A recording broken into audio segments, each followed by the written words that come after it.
This is the Lone Crater YouTube. We hope this video helps. In this video, I will explain how to connect your Xfinity Wi-Fi box. First, choose a central, elevated spot for your Xfinity gateway to ensure the best signal coverage throughout your home. Next, securely attach one end of the coaxial cable to a cable wall outlet and the other end to the cable in port on the back of your gateway. Finally, plug the power cord into the gateway and then into a working electrical outlet. You should see the indicator lights begin to flash, signaling it's powering on.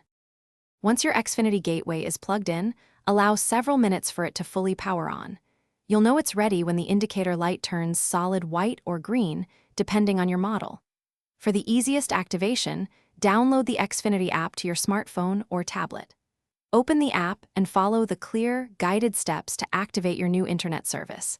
This process typically takes about 10 to 15 minutes to complete. After activation, you're ready to connect your devices. Find your Wi-Fi network name, also known as the SSID, and the password printed on the label on the side or bottom of your Xfinity gateway. On your computer, phone, or tablet, go to your Wi-Fi settings and select your Xfinity network from the list of available networks. Then, carefully enter the password exactly as it appears on the label to establish your connection. You can connect multiple devices this way. If you encounter any issues, a simple restart often resolves many problems. Unplug your Xfinity gateway's power cord, wait for about 30 seconds, and then plug it back in.